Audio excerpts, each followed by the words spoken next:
Shalom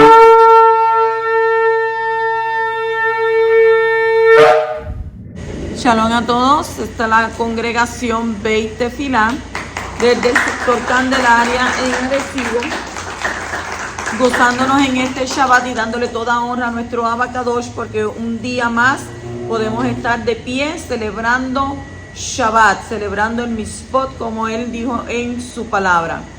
Y entramos de lleno a la parashá número 17, la parashá Yitro. Esta parashá lleva el nombre del suegro de Moshe, otros le dicen Jetro, tiene muchos nombres más, pero su significado es Yitro, Yitro o Yitro. Hacemos introducción sobre esta parashá, lo que nos va a hablar, que esta parashá comienza en el libro de Shemot, desde el capítulo 18, versículo 1, hasta el capítulo 20 y versículo 16. Y sabemos que pues su significado es Yitro. Hacemos una introducción de lo que hay en estos capítulos. Y mientras Moshe llevaba a cabo su misión en Egipto, su familia regresó a Midian. Y ahora que los Bene Israel estaban en el desierto, el suegro de Moshe, Yitro, llevó a su hija Sípora y a los dos hijos de aquel a Refidim. Moshe dio la bienvenida a Yitro en forma afectuosa y le contó todo lo que Yahweh había hecho por los israelitas. Su suegro reconoció totalmente el poder de Yahweh y le ofreció sacrificio. Observando que Moshe estaba sobrecargado de tareas judiciales, Yitro le aconsejó que nombrara jueces para que lo ayudaran y que él se concentrara solo en los casos más difíciles. Moshe actuó conforme a este sabio consejo e Yitro a Midian. El primer día del tercer mes, Sivan, después de su partida de Egipto, los Bene Israel llegaron al desierto de Sinai y acamparon frente a la montaña. Moshe se aproximó a ella y oyó la voz del Creador, que lo instruía para que recordara al pueblo cómo él los había liberado de Egipto. Si ellos le obedecían, se transformarían en un reino de Coanim y una nación Kadosh. Moshe entonces descendió de la montaña y repitió las palabras del Creador a los ancianos y a todo el pueblo. Como una nación unida, respondieron todos a una: nosotros haremos todo lo que nos ha dicho el poderoso.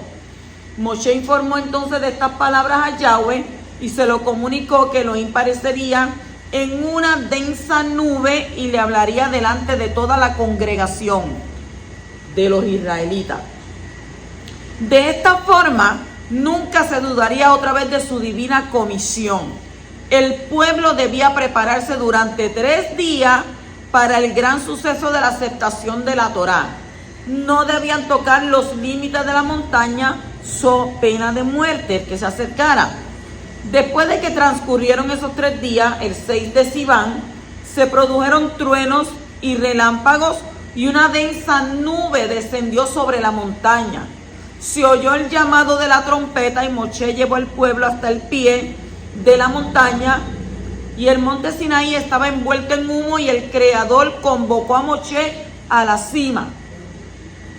Luego le ordenó que advirtiera al pueblo que no debía contemplar la manifestación divina y Moshe cumplió la orden. Después llegó el momento supremo en la historia del mundo, que la voz del Creador fue oída por todo hombre, mujer y niño, mientras formulaba las bases de la conducta moral y religiosa de todos los tiempos. ¿Cuál es? Número 1, yo soy el Creador, tu Elohim, que te saqué de la tierra de Egipto. Número 2, no tendrás otros dioses delante de mí. Número 3, no pronuncias el nombre del Creador tu Elohim en vano. Número 4, acuérdate del Shabbat para separarlo. Número 5, honra a tu padre y a tu madre. Número 6, no matarás. Número 7, no cometerás adulterio. Número 8, no robarás.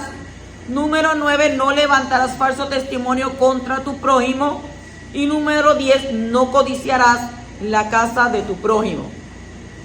Los israelitas estaban tan atemorizados por todo lo que habían presenciado, que se alejaron de la montaña y le rogaron a Moshe que le hablara en lugar de Yahweh por temor a morir. Entonces Moshe se acercó a la densa oscuridad y recibió una serie de leyes. Los primeros 4 preceptos trataban de aspectos importantes del servicio divino: la prohibición de la idolatría, la erección de un altar de tierra para ofrendas de sacrificio, mas solo donde Yahweh ordenara que se le construyera con roca no tallada ni modelada con instrumentos de hierro, y la ley que establece que el Cohanim debe ascender al altar por una rampa y no por escalones. Prácticamente eso es lo que dice en estos capítulos. Entonces entramos al capítulo 18 y versículo 1. Dice: y Yitro, sacerdote, porque nosotros somos Cohanim, pero sacerdote de Midian, suegro de Moshe, oyó de todo lo que Elohim había hecho por Moshe y por su pueblo Israel, como Yahweh había sacado a Israel de Egipto. La sección de la Torá denominada Yitro lleva el nombre del suegro de Moshe. Ahora bien, ¿cuál fue el mérito de ese hombre para que esta sección de la Torá fuese denominada por su nombre? ¿Acaso solo por ser pariente del máximo mandatario de Israel se le adjudicó ese derecho o reunió algunos méritos propios? La respuesta es que Yitro mismo obtuvo el mérito para que una sección de la Torá fuese llamada a su nombre. Pues como es sabido, Moshe se separó de su suegro ¿cuándo? Cuando el pueblo de Israel aún se encontraba esclavizado en Egipto, como está escrito en ¿dónde? Éxodo 4:18. Moshe fue y regresó a Yeter es Yitro, su suegro, y le dijo: iré ahora y volveré a mis hermanos que están en Egipto para ver si aún viven. E Yitro dijo a Moshe: ve en shalom, ve en paz.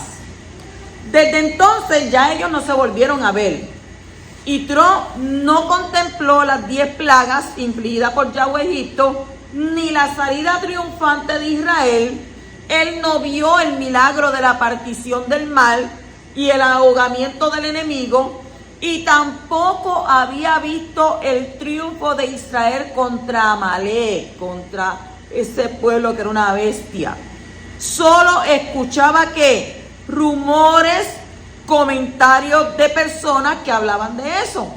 Y lo más común es que la gente a veces hablando exagera o distorsiona las noticias. Por eso nadie iba al desierto para plegarse a los hijos de Israel, ya que no había certeza de que lo que se decía fuese verdad. Pero Yitro, impulsado por su enorme deseo de buscar la verdad, se dirigió al desierto sin importarle abandonar su honorable lugar que tenía dentro de la sociedad en Midian y sus posesiones. Acuérdese que él era ¿qué? Él era allí un Cohanim, él era un sacerdote y las personas lo veneraban. Y este Yitro dejó todo lo que poseía y emprendió la marcha en medio del desierto, como está escrito en el libro de Shemot, capítulo 18 y versículos del 1 al 6. El mérito de este hombre es admirable. Cambiaba un sacerdocio idolátrico y todos los honores de su lugar de residencia por la fe en Abba. Y el camino que conduce a él, que el camino es la Torá. Y solo después que Moshe derrotó a los enemigos de los israelitas, pudo Yitro oír. ¿Oír qué? Oír sobre Abba y unirse a su campamento Kadosh. Cuando dice Yitro oyó, todos oyeron, todos supieron, pero solo Yitro aceptó el mensaje. Solo Yitro permitió que el mensaje entrara en su corazón. Y a partir de esto podemos inferir que el maestro debe transmitir Torá solo de manera que entre en el corazón del discípulo. No podemos olvidar que Yitro Él era un coanín, pero este hombre sabía sobre toda hechicería. Había estudiado de cuánta cosa había. Pero al final se dio de cuenta que el único Elohim verdadero era Abacadosh. O sea, todo lo que había estudiado de los otros en ese momento sirvió para nada. ¿Por qué? Porque reconoció que el único poderoso, el único creador del universo es el único que hay que adorar y al único que hay que servirle.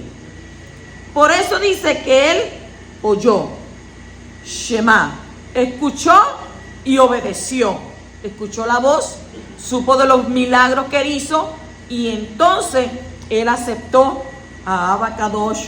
O sea, transformó su sacerdocio idolátrico en ¿qué? Dejar todo aquello que le ofrecían, lo veneraban y mira esto y aquello. ¿En qué?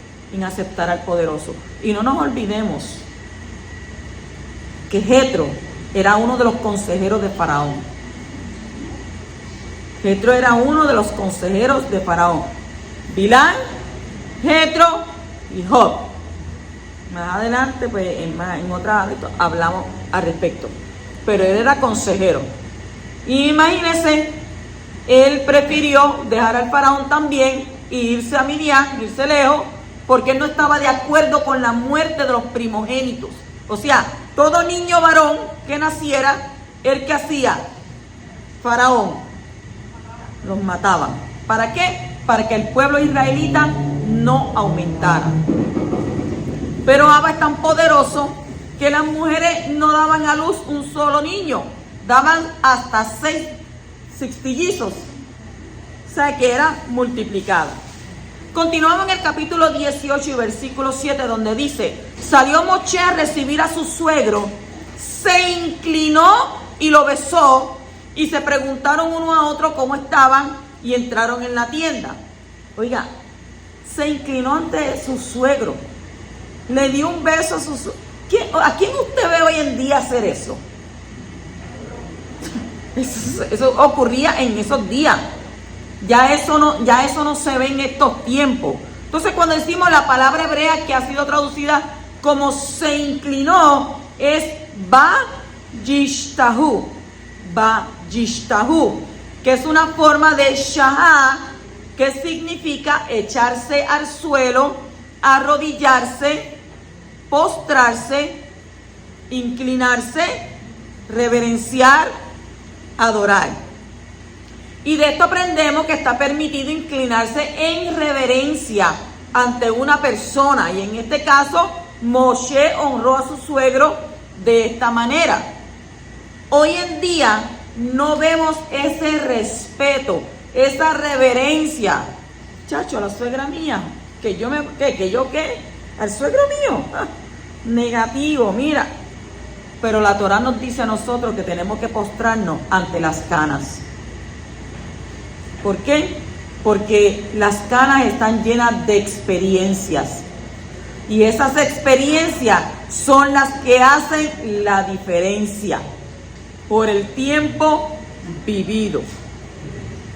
En el capítulo 18 y versículo 9 dice: y se alegró Yitro de todo el bien que Yahweh había hecho a Israel al librarlo de la mano de los egipcios.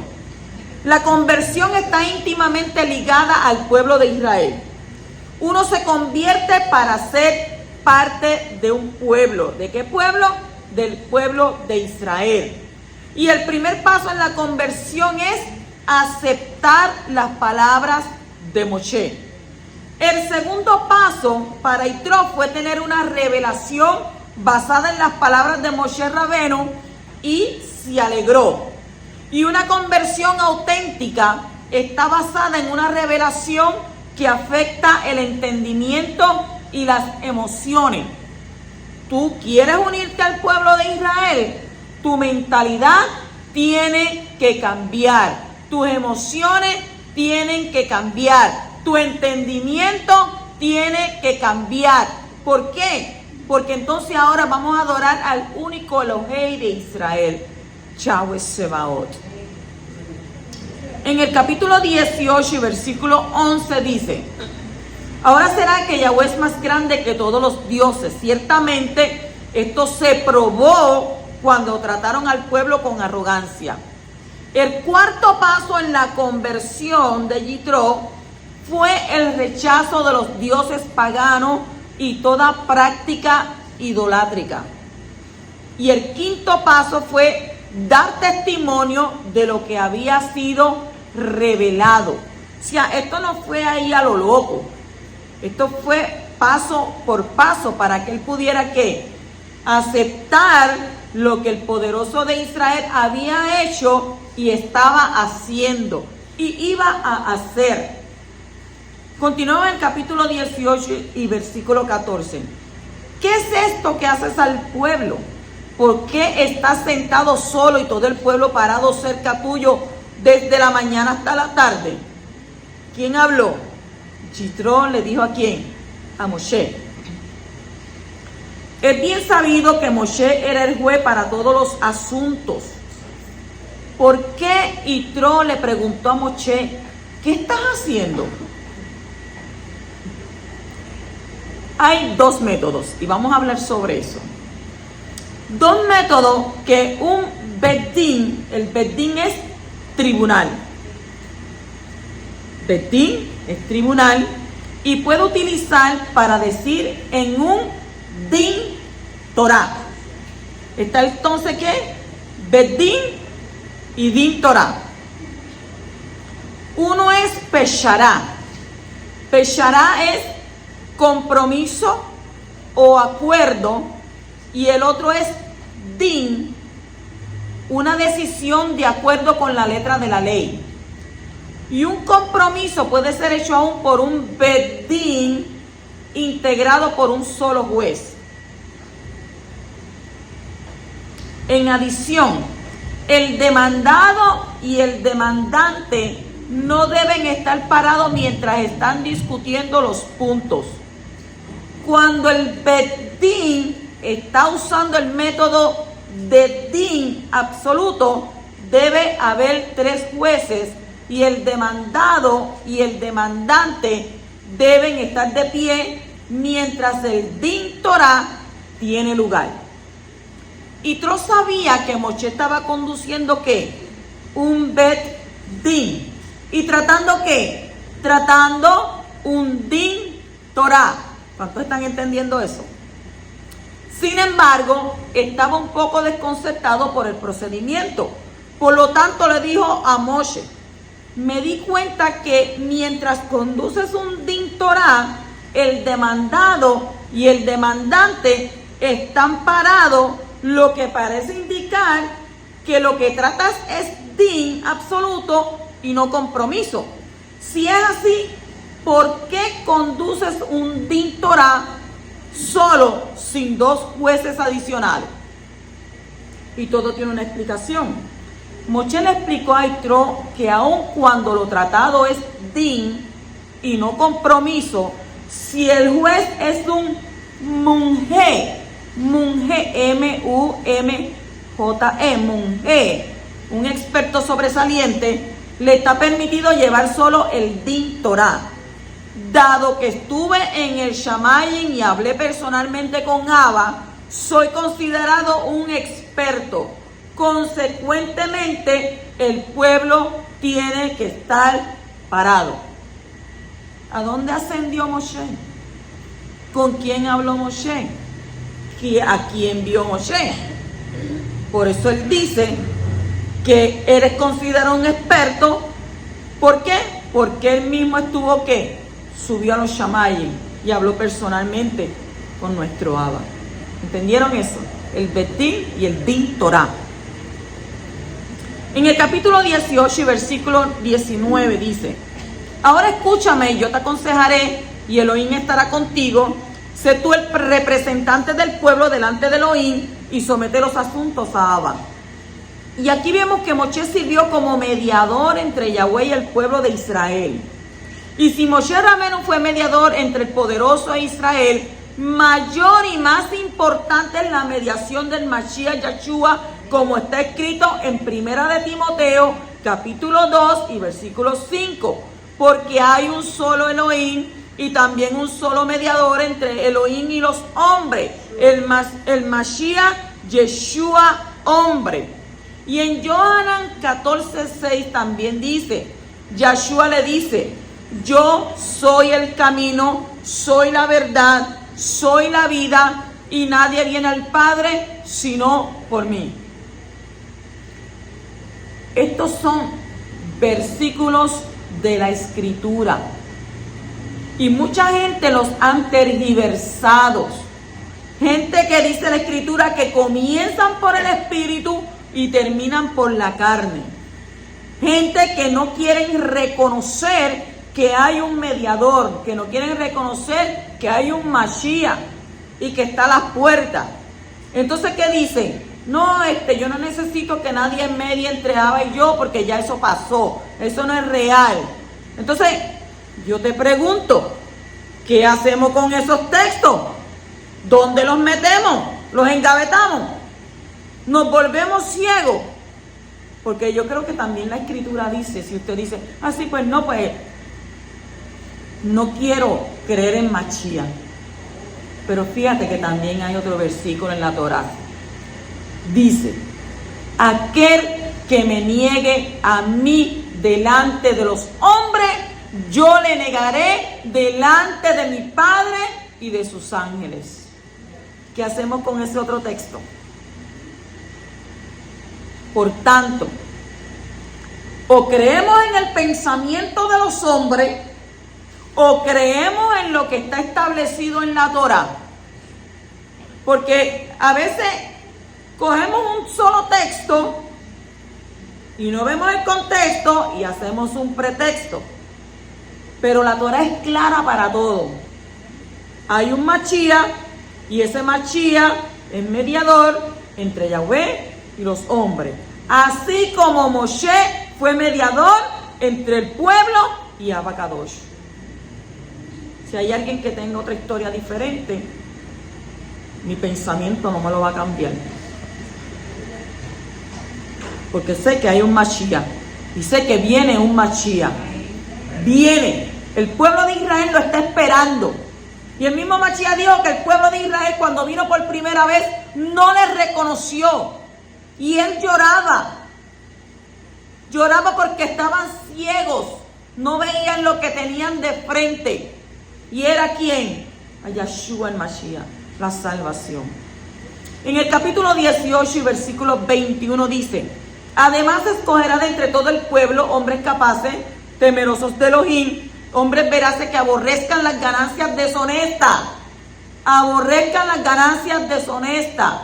Y los pondrá sobre el pueblo como jefes de 1000, de 100, de 50 y de 10. Aquí vemos como el trabajo de juez fue delegado a otros. Y a partir de aquí se creó una jerarquía de jefes en el pueblo de Israel.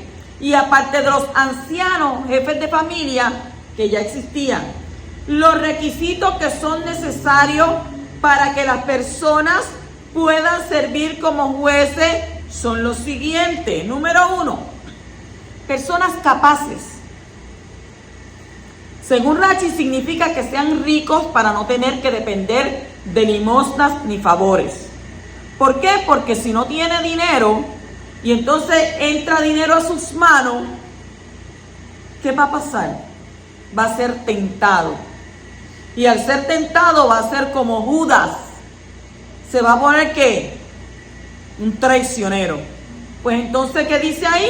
Que preferiblemente que sean ricos para no tener que depender de limosnas ni favores. Número 2, temerosos de Elohim. Para un juez es más importante el temor que el amor al poderoso. El temor a Abba es la mejor barrera contra el pecado y evita toda corrupción. Jeremías 32:40 y Shemot 20:20. Número 3, hombres veraces.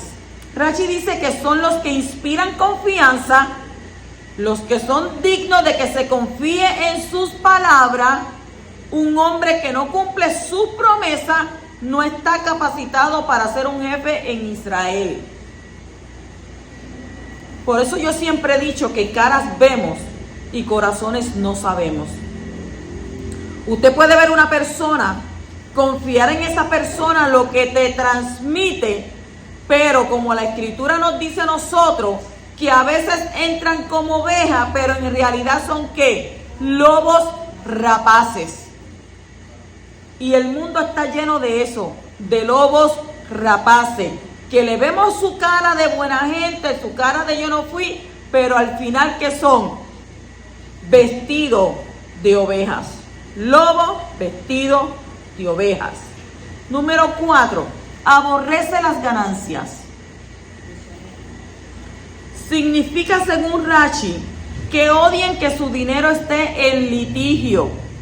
Un buen juez prefiere regalar a otros sus bienes en el caso de que estén en disputa que litigar por ellos.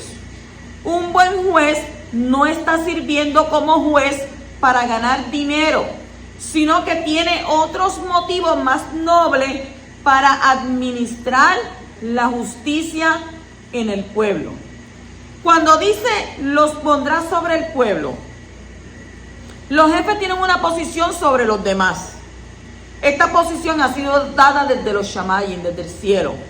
Cuanta mayor sea la posición, más respeto merece y más responsabilidad se requiere. Yahweh pedirá cuenta a todo aquel que tiene una posición de autoridad y liderazgo en el pueblo. Cuanto más haya recibido, más severo será el juicio, como está escrito en donde. Matitilla, Mateo 24, 45 al 47. ¿Quién es, pues, el siervo fiel y prudente a quien su Adón puso sobre los de su casa para que les diera la comida a su tiempo? Dichoso aquel siervo a quien cuando tu Adón venga lo encuentre haciendo así. De cierto os digo que lo pondrá sobre todos sus bienes.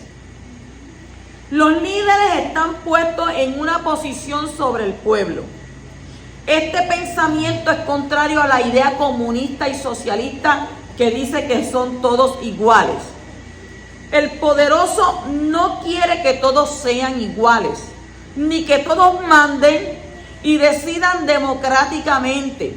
Hay personas más capacitadas que otras que han sido creadas con el don de liderazgo. La Escritura nos dice que hay personas que son al 30, al 60 y al 100. Quiere decir que estas personas tienen la responsabilidad de administrar sus dones de acuerdo al plan que nuestro Abba tiene para una buena administración en cualquier cuerpo o empresa.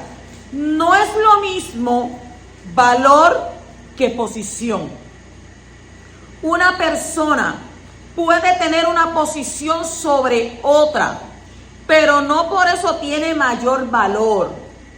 Todos los hombres tienen el mismo valor, pero no todos tienen la misma posición.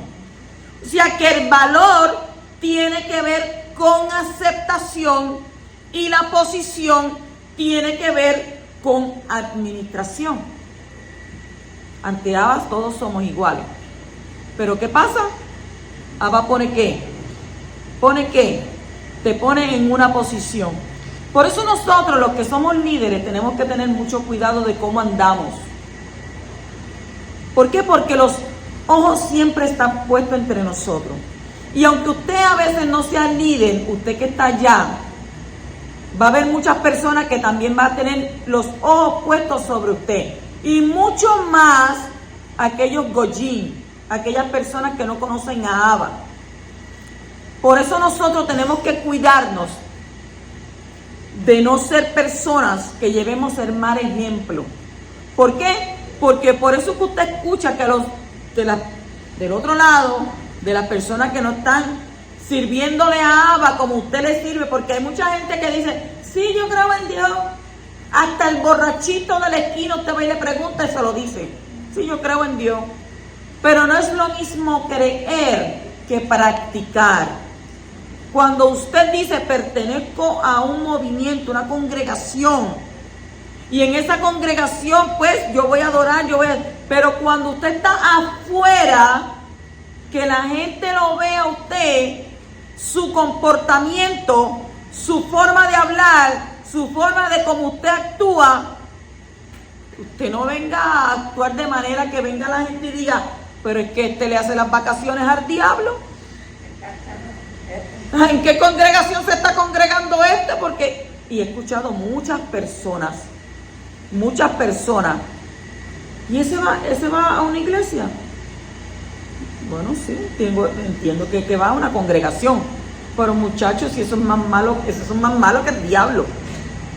Si esa persona, mire, y eso, ¿qué dice la Escritura? Que dan mal ejemplo del Evangelio. Entonces, las personas que quizás en algún momento dado quisiera acercarse, muchachos, si él actúa así, de esa manera, yo no voy a esa congregación. En el capítulo 19, versículo 1, dice: al tercer mes de la salida de los hijos de Israel de la tierra de Egipto, ese mismo día llegaron al desierto de Sinaí. Cuando dice llegaron al desierto de Sinaí, Yahweh desestimó las altas montañas y descansó su presencia sobre el monte Sinai. El monte Sinai no se volvió arrogante. O sea, la Torá fue dada sobre la pequeña montaña del Sinaí. ¿Para qué? Para enseñar el valor de la humildad. Ahora no cogió unas montañas grandísimas, sino una pequeña montaña. Entonces dice que llegaron el primer día del tercer mes, llamado Sivan. Capítulo 19, versículo 2 dice: partieron de Refidín, llegaron al desierto de Sinai y acamparon en el desierto, y allí frente al monte acampó Israel. Según Rashi, la palabra hebrea que ha sido traducida como frente a significa siempre en el lado oriental. Y esta es la primera vez que el pueblo aparece de manera singular. El último verbo del versículo está escrito en singular: acampó. No dice acamparon, sino que acampó. Entonces, antes había muchas peleas entre diferentes grupos dentro de Israel, pero ahora habían llegado a un estado de ¿qué? De unidad, de manera que es presentado como si fueran una sola persona. Acampó Israel. Y esta unidad fue necesaria para que se entregara ¿qué? La Torá. Desde el Shamayim ya habían pasado ¿cuánto? 46 días desde la salida de Egipto. Cada uno de esos días representa una subida de santidad o de Kadushá del pueblo. El máximo nivel de santidad es el 50. ¿Por qué? Que son los días entre Pesach y Shavuot, Pascua y Pentecostés. Según la tradición, la Torá fue dada en Shabbat, el día 6 del tercer mes de Sivan. Por lo tanto, el primer día del mes, el Rosh Hodesh, cayó en el segundo día de la semana, llamado lunes. Más tarde, cuando iba a ser renovada la entrega de la Torá con el derramamiento del Ruach de santidad, vemos que los creyentes en Yeshua del pueblo de Israel estaban ¿qué? Dispersados, quedados en sus casas, todos unánimes juntos, como está escrito en Hechos 2:1. Cuando llegó el día de Shavuot, de Pentecostés, estaban todos unánimes en un mismo lugar. No estaban por aquí ni por allá, sino en un mismo lugar. O sea, la unidad fue la condición para que la Torá pudiera ser escrita en tablas de piedra. Y también fue la condición para que la Torá pudiera ser escrita en corazones de carne, como está escrito en ¿dónde? Jeremías capítulo 31, versículo 31 al 34. Y si leemos en el libro de Ezequiel capítulo 11, versículo 19 al 20, también está escrito: yo les daré un solo corazón y pondré un ruach, un espíritu nuevo dentro de ellos, y quitaré de su carne el corazón de piedra y les daré un corazón de carne para que anden en mis estatutos, guarden mis ordenanzas y los cumplan. Entonces, hay un entonces serán mi pueblo y yo seré su Elohim. Ezequiel 36, 26 al 27 también nos dice, además, os daré un corazón nuevo y pondré un ruach nuevo dentro de vosotros. Quitaré de vuestra carne el corazón de piedra y os daré ¿qué? ¿Corazón de qué? De carne. Pondré dentro de vosotros mi espíritu y haré que andéis en mi estatuto y que cumpláis, mire cómo dice, cuidadosamente mis ordenanzas. O sea que este pacto renovado fue sellado con la sangre del Mashiach en Pesach y entregado a los fieles en Shavuot. Según está escrito en Lucas capítulo 22, versículo 20, que dice, de la misma manera tomó la copa después de haber cenado diciendo, esta copa es el pacto renovado en mi sangre que es derramada por vosotros. Y en 2 Corintios 3:6 nos continúa diciendo, el cual también nos hizo suficiente como ministro de un pacto renovado, no de la letra, sino del espíritu, del Ruach, porque la letra mata, pero el espíritu da vida. En Hechos 1:8 dice, ay, pero tantos textos, sí, todos esos textos hay que leerlos, hay que metérselo aquí en la mente y en el corazón. Dice, pero recibiréis poder cuando el Espíritu de Santidad, cuando el Ruach HaKodesh, cuando el Espíritu Santo, se lo digo de las tres porque si no lo entiendes de una, pues de la otra la puedo entender, venga sobre vosotros. Ay, va a venir un espíritu sobre mí. Oh, el espíritu de Yahweh nos ha ungido. Dice, y me seréis testigo en Jerusalén, en toda Yehudá, en Shomrón y hasta los confines de la tierra. Así que si el Ruach HaKodesh ha venido sobre ti, tú eres entonces testigo de esta palabra en todo lugar que te pares. En el capítulo 19 y versículo 3 dice, y Moshe subió hacia Elohim, y Yahweh lo llamó desde el monte diciendo, así dirás a la casa de Jacob y anunciarás a los hijos de Israel. Moshe subió por las mañanas. A medida que subía, Moshe se acercaba más a Abba. Y esto es lo opuesto de aquellos que suben en términos del éxito mundano y se olvidan de Abba. Entonces, esto ocurrió ¿cuándo? El segundo día del mes de Sivan. Continuamos en el capítulo 19 y versículo 4.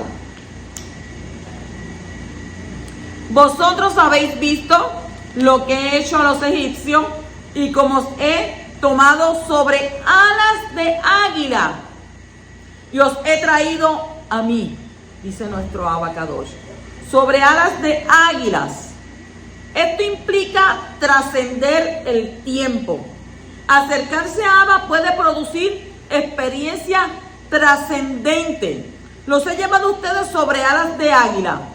El Zohar afirma que el águila corresponde a la conciencia expandida, a la compasión y al pacto. Y esos atributos llevan a la persona hacia Abba Kadosh.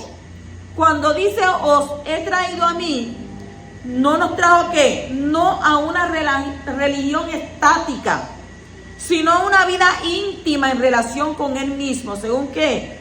Juan 15, Johanan 15, 14 al 15, Primera de Johanan 1, 3, Primera de Corintios 1, 9.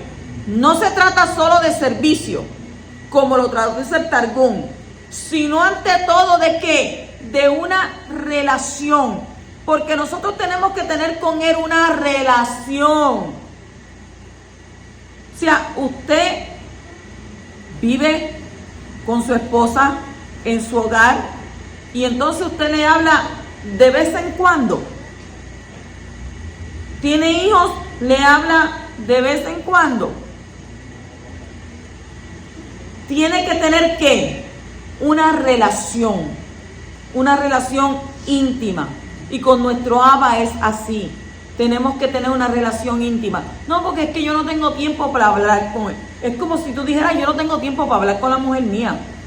Ay, yo me levanto por la mañana y llego hasta por la noche. Y cuando llego por la noche, como estoy cansado, me doy un baño, así, hola, ¿qué tal? Y me acuesto. ¿Qué relación tiene? ¿Qué relación hay? Entonces, ¿qué pasa? El amor se enfría. Y si se enfría el amor, entonces no tienes ¿qué? No tienes una relación. ¿Por qué no tienes una relación? Porque no le conoces. Entonces, si no tienes una relación con Abba, no lo puedes conocer. No sabes quién es Él. Tú no sabes qué puede hacer. Pero hay muchas personas que solamente se acercan a Él cuando tienen necesidad. Cuando necesitan algo. Cuando necesitan que lo saquen del aprieto, de la situación. Ay, mira, tengo esta situación, ayúdame. Ya no puedo más nada. Pero antes de esa situación, tenías una relación con Él. Hablabas con Él. Meditabas en Él. Lo buscabas a Él. Si no tienes una relación con tu Abba, no pidas. No pidas. Esto es como el banco. Si tú no depositas, no vayas a sacar. Porque no hay nada. Si no depositaste, no puedes sacar. Porque todo el mundo puede tener una tarjetita, ¿verdad? Y, ay, no, yo voy a ir a la TH. Nada acá, 20, 30. Pero para tú sacar 20, 30, anteriormente tuviste que haber ido depositado $100 por lo menos. Y entonces, pues, sí, pues, dame a 20, necesito 30. Lo mismo pasa con nuestro Abba Kadosh. Si tú no has depositado, no has tenido una relación íntima con Él, y solamente le buscas cuando lo necesita, no le digas que te ayude. No le digas que, mira, por favor, resuélveme. Porque la Escritura dice que primero tenemos que buscar ¿qué? A nuestro Abba y buscar nuestra salvación. Cuando tienes la relación, buscas a Abba, mantienes esa relación con Él. Entonces, ¿qué dice la otra parte del texto? Él se encargará. Busca primeramente el reino de Yahweh y su justicia, y lo demás yo te lo añado. Lo demás yo te lo resuelvo. Lo demás yo te lo busco. Lo demás yo me encargo. De lo demás yo tengo el control. Y yo haré porque yo soy el que soy. Bendito el poderoso de Israel. Capítulo 19, versículos 5 al 6. Ahora pues, si en verdad escucháis mi voz y guardáis mi pacto, seréis mi especial tesoro más que todos los pueblos, porque mía, dice Abba, es toda la tierra. Y vosotros seréis para mí un reino de Kohanim, una nación Kadosh. Estas son las palabras que dirás a los hijos de Israel. Aquí aparece una de las palabras más importantes de las Escrituras. Sí. Y el sí es condicional. La invitación ha sido dada del Shamayim, pero requiere una respuesta de parte del hombre. Si el hombre responde, recibe las bendiciones del pacto. Si el hombre no responde, no hay ni pacto ni bendiciones. Pero ¿cómo va a ser eso? Sí, es así. ¿Por qué es así?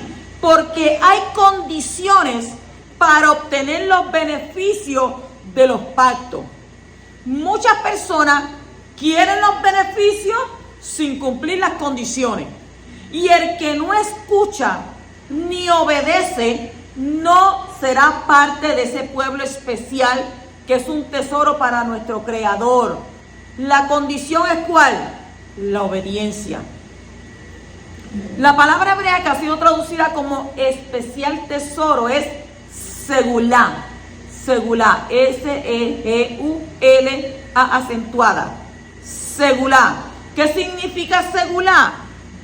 Un tesoro bien amado. Implica algo que uno no puede vivir sin ello.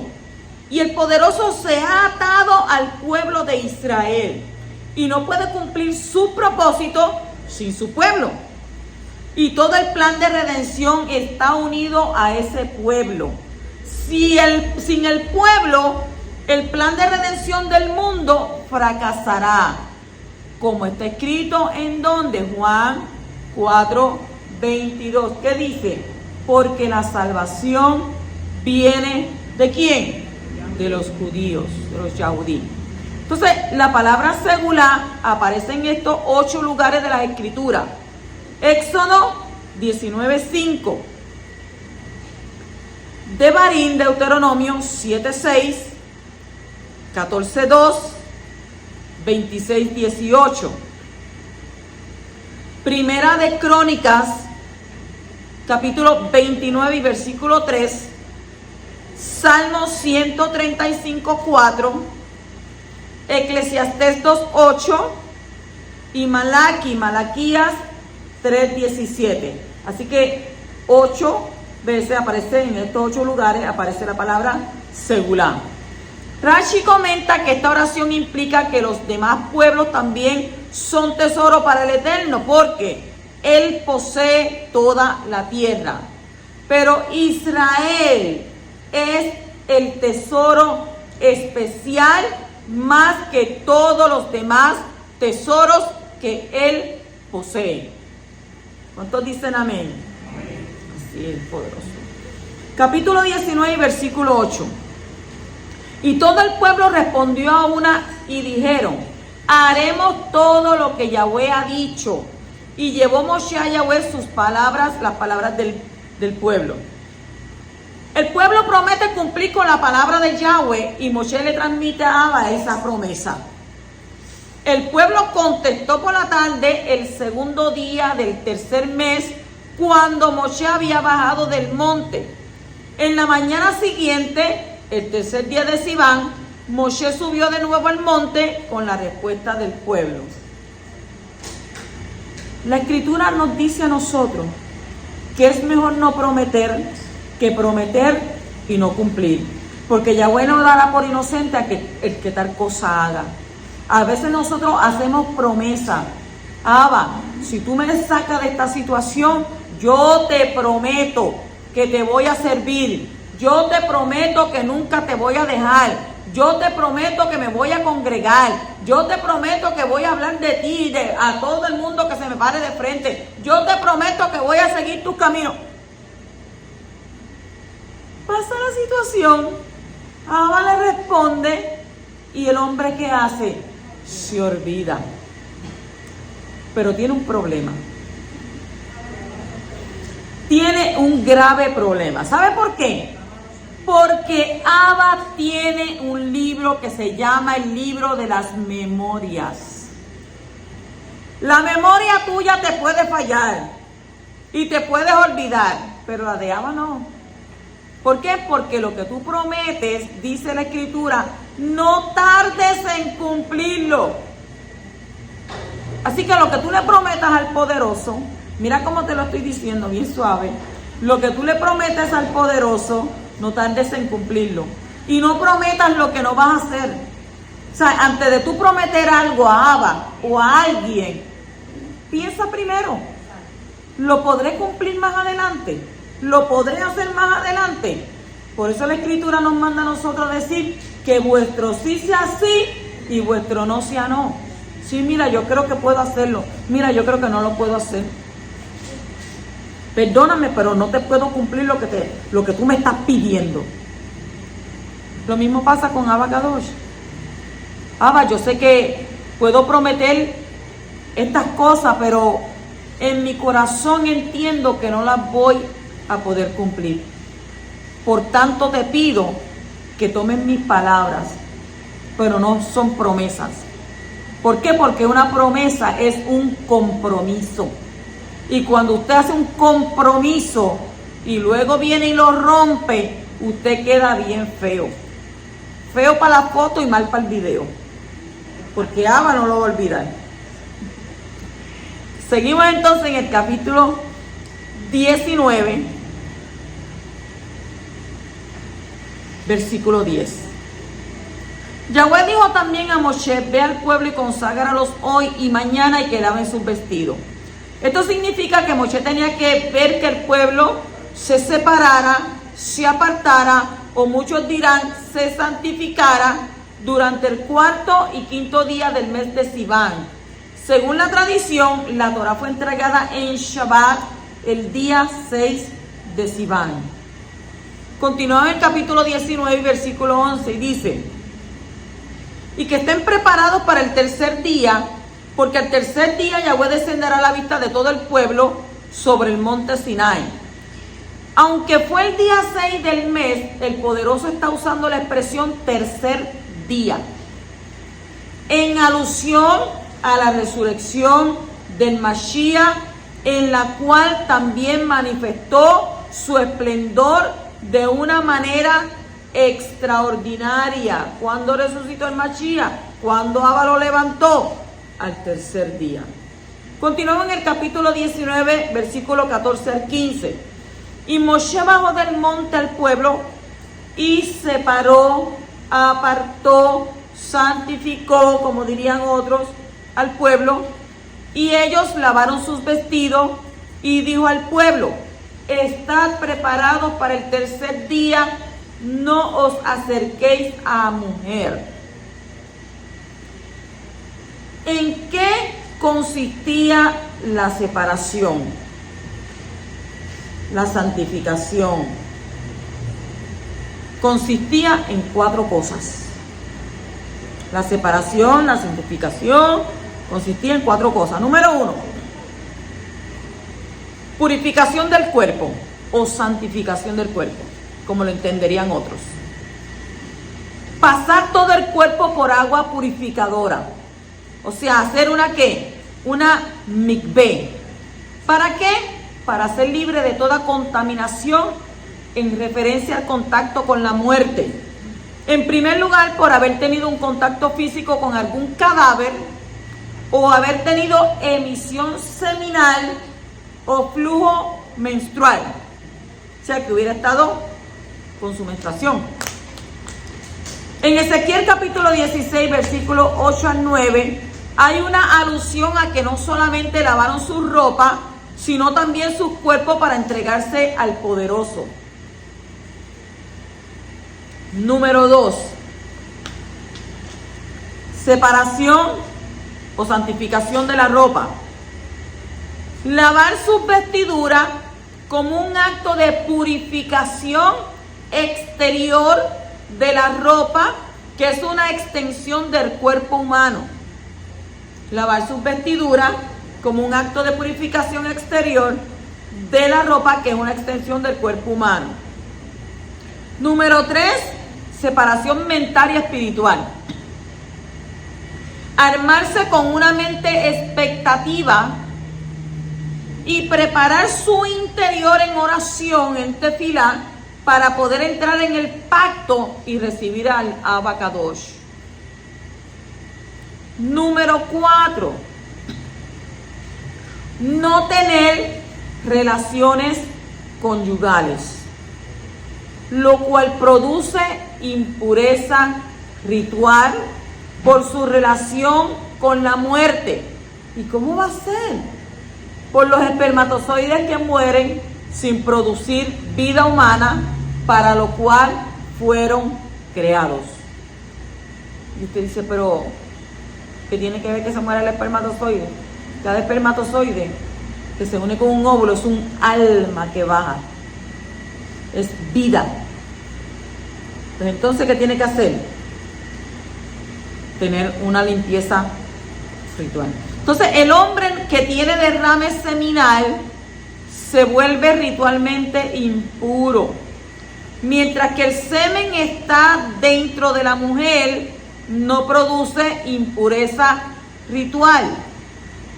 Pero en el momento de ser expulsado de la matriz, produce impureza. Se lo estoy diciendo suavecito para que lo recargue en su mente y lo procese. Pero después del tercer día ya no lo hace, porque en ese día los espermatozoides ya no podrán producir vida y no causarían impureza ritual. Por eso dijo, ¿cuántos días? 3 días. Entonces, esa es la razón por la que no podían acercarse a su mujer durante los 3 días. ¿Entendieron eso? Continuamos en el capítulo 19, versículo 16, y dice: y aconteció que al tercer día, cuando llegó la mañana, hubo truenos y relámpagos y una densa nube sobre el monte y un fuerte sonido de shofar, y tembló todo el pueblo que estaba en el campamento. Esta fue la primera celebración de Shavuot, el primer Pentecostés. En Pentecostés fue entregada la Torá desde el Shamayim, y en el Pentecostés, que ocurrió 50 días después de la resurrección del Mashiach, que fue renovado el pacto y la Torá fue escrita en el corazón de Israel. En Hechos capítulo 2, versículo 1 al 4, que dice: cuando llegó el día de Pentecostés, estaban todos juntos en un mismo lugar, de repente vino del Shamayim un ruido como el de una ráfaga de viento impetuoso que llenó toda la casa donde estaban sentados, y se les aparecieron lenguas como de fuego que repartiéndose se posaron sobre cada uno de ellos. Todos fueron llenos del Ruach de santidad, del Espíritu Santo, del Ruach Kodesh, y comenzaron a hablar en otras lenguas, según el Espíritu les daba la habilidad para expresarse. Aquí no era que dijeron Rambo saca la bazooka, ni Iván Suzuki, ni nada de eso. Aquí lo que está diciendo es que en ese tiempo subía gente de muchos lugares, de Medo-Persa, de allí mismo de Jerusalén, de allá de Grecia, de esto, aquello, y el poderoso les envió esas lenguas para que en cada lengua de las personas que estaban allí pudieran llevarle las buenas noticias de salvación. ¿Cuántos entienden eso? Y el que no lo entiende, pues me deja saber y yo se lo explico mejor. Bendito el que vive. En el capítulo 19 y versículo 17 dice: entonces Moshe sacó el pueblo del campamento para ir al encuentro de Elohim, y ellos se quedaron al pie del monte. El pueblo es sacado para encontrarse con Abba, según Devarim 33:2. El poderoso también salió a recibir al pueblo, que está escrito: dijo Yahweh vino del Sinaí y les esclareció desde Seir, resplandeció desde el monte Parán, y vino de en medio de 10 millares de Kadoshim. A su diestra había fulgor centellante para ellos. Aquí no dice que Abba vino al Sinaí, sino del Sinaí. Esto nos enseña que no solo bajó al Sinaí, sino que también dejó el monte para ir al encuentro con el pueblo. O sea, la tradición, y vamos a hablar de esto un poquito, cómo es la tradición de la boda hebrea. Esta tradición está íntimamente ligada con el evento de la entrada en el pacto y la entrega de la Torá. Israel es ¿qué? Es la novia, y el poderoso es el novio. Moshe es el amigo del novio. Los malak, los ángeles, son los testigos. Y la densa nube es ¿qué? Es la jupá, es el dosel matrimonial. La mujer es redimida de su estado de esclavitud para que se pueda casar. El hombre le hace una propuesta de matrimonio a través de su amigo, que es el mediador. La mujer acepta la propuesta voluntariamente y el amigo pasa la respuesta al hombre. La mujer pasa por una tevilá, un baño ritual, para así entrar en un nuevo nivel. El evento es anunciado ¿con qué? Con un toque de shofar. El novio sale de su lugar para ir al encuentro de la novia. La novia sale de su casa para ir ¿a qué? Al encuentro del novio. Entonces los dos entran en el primer paso del pacto matrimonial hebreo, llamado ¿qué? Kiddushim, separados, apartados o santificaciones. Cuando los dos se separan, se consagran, se apartan el uno para el otro. Ya están atados el uno al otro. Por eso este paso también es llamado erusin. Erusin, que viene del verbo arás, que es atar. Y en ese momento se entrega un contrato matrimonial a la novia llamado Ketubá. Ketubá, que es escritura, donde están estipuladas las condiciones para el pacto matrimonial. Ya hicimos la boda. Ya la hicimos. Esa es la tradición de la boda hebrea. En el capítulo 19, versículo 20 dice: y Yahweh descendió al monte Sinai, a la cumbre del monte, y llamó Yahweh a Moshe a la cumbre del monte, y Moshe subió.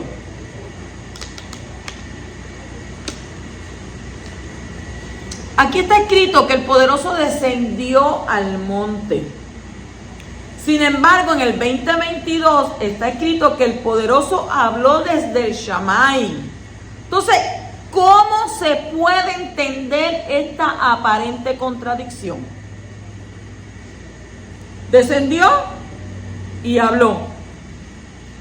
Rashi dice que el poderoso inclinó los cielos superiores e inferiores y lo extendió sobre la montaña como una sábana sobre una cama, y el trono de esplendor descendió sobre ella.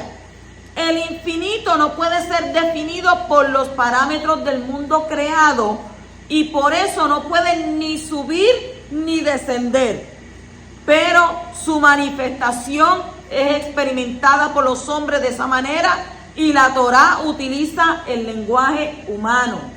¿Por qué? Porque nosotros no podemos entender. Si la escritura dice que Abba es un espíritu, es un Rúa, pues para que nosotros podamos entender, la Torá nos dice: le dolió a Abba en el corazón, le pesó en el corazón, su mano la extendió, inclinó su oído.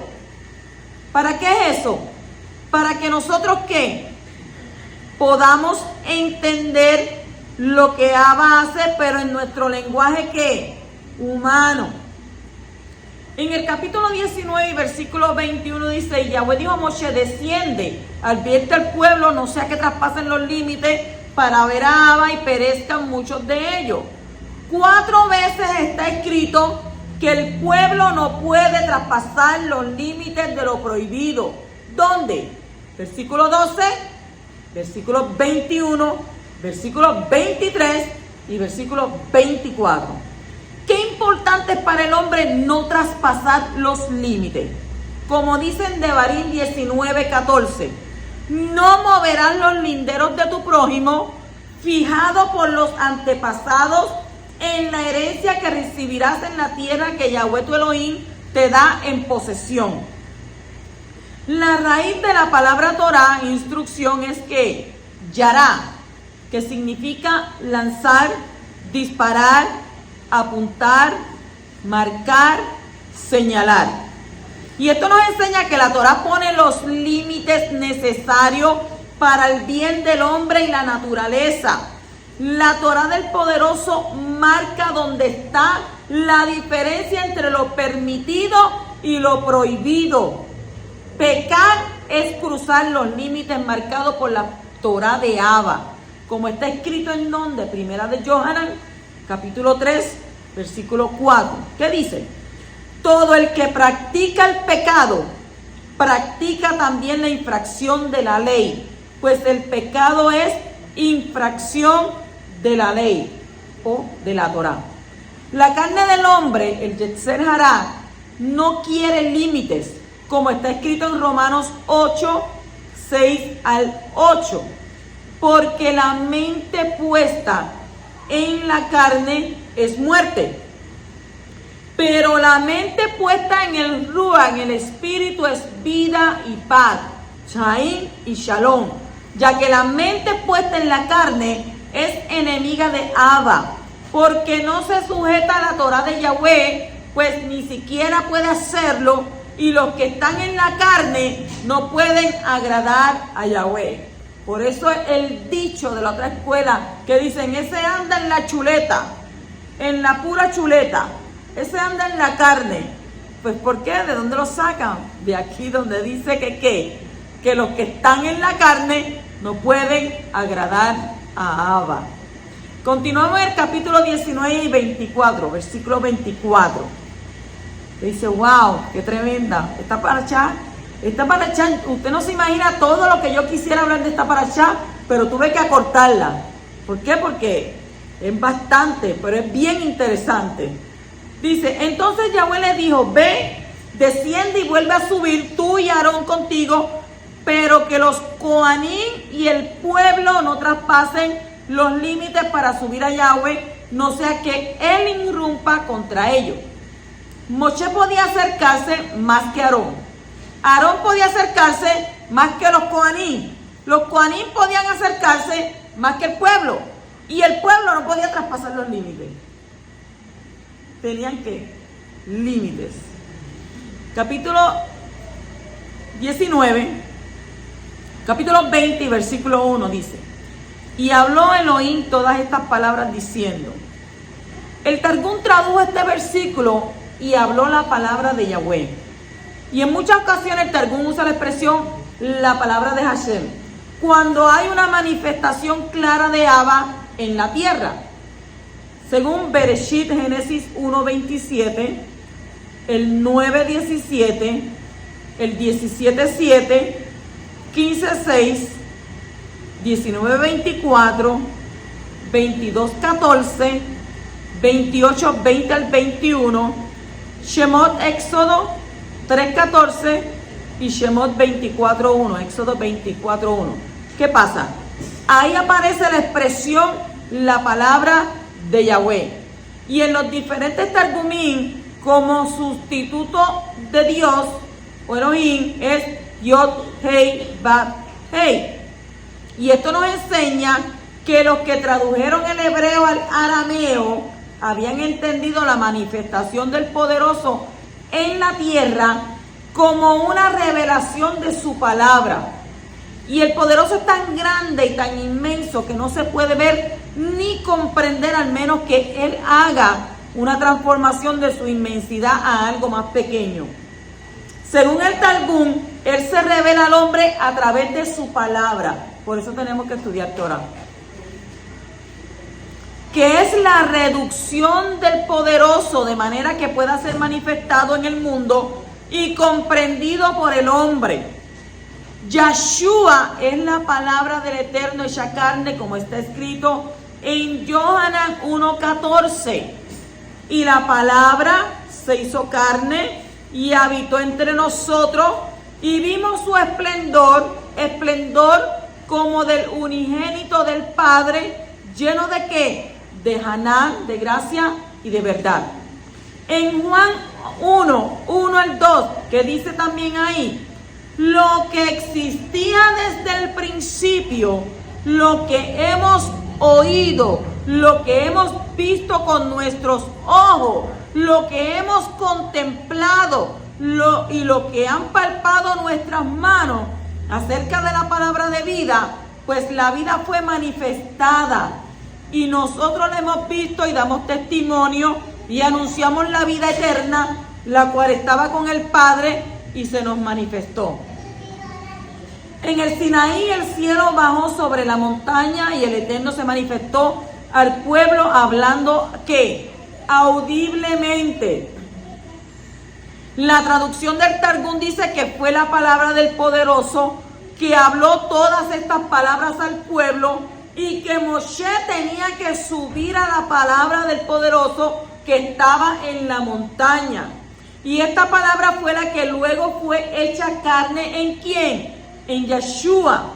El Mashiach Yahshua es la manifestación del Padre en la tierra, como está escrito en Yohanan capítulo 14 versículo 9, que dice: el que me ha visto a mí ha visto al Padre. En Hebreos 1:3 también está escrito: Él es el resplandor de su esplendor y la expresión exacta de su naturaleza. En Colosenses capítulo 2:9, porque toda la plenitud de la deidad reside corporalmente en Él. O sea, el Hijo es la manifestación reducida del Abba que está en los Shamayim. Él no solamente lo revela, sino que también lo representa, como está escrito en el Salmo 118, 26, que dice: bendito el que viene en el nombre de Yahweh. Capítulo 20 y versículo 2. Yo soy Yahweh tu Elohim, que te saqué de la tierra de Egipto, de la casa de servidumbre. En Éxodo 34, 28, Devarim, Deuteronomio 4, 13 y 10, 4, se encuentra la expresión las 10 palabras. En hebreo, Aseret Ha-Devarim. Aseret Ha-Devarim. En referencia a Éxodo 22 al 17, 20, 2 al 14 según la versión hebrea. Y esta es la primera de las 10. La expresión 10 mandamientos no aparece en las escrituras. Ay, pero ¿cómo te estoy diciendo una cosa como esa? Es más, en estas 10 palabras se encuentran 14 de los 613 mandamientos de la Torá. Así que es más exacto hablar de las 10 palabras que los 10 mandamientos. Son 10 palabras. Como en las escrituras el número 10 representa la totalidad, estas 10 palabras representan toda la Torá. La Torá nos enseña que estas 10 palabras estaban escritas en 2 tablas de piedra. La tradición enseña que en la primera tabla había 5 palabras y en la segunda había 5. Lo que nos enseñan, ¿verdad? Las 5 primeras tienen que ver con la relación entre el hombre y el poderoso. Y las 5 últimas tienen que ver con la relación entre el hombre y su prójimo. En las 5 primeras palabras aparece el nombre de Yod-Heh-Vav-Heh, de Abacadosh, 8 veces. Pero en las últimas 5 palabras no aparece. Las 10 van desde lo más importante hasta lo menos importante. La primera es la más importante, pero la última es la más difícil porque es más fácil controlar las acciones que los pensamientos. La primera de las 10 palabras, ¿cómo empieza? Yo soy. O sea que el poderoso se presenta como el poderoso, como tu Elohim, de forma como singular. Y cada uno tiene que tener una relación personal y singular con él. ¿Qué está escrito en la palabra? La salvación es individual. Cada uno tiene que tener una relación personal y singular con tu Abacadosh. Y la base de nuestra relación con Él es la redención que hemos experimentado, tanto la primera que se hizo por medio de Moshe, como la segunda que se hizo y se hará por medio de Yeshua HaMashiach. Shabbat Shalom.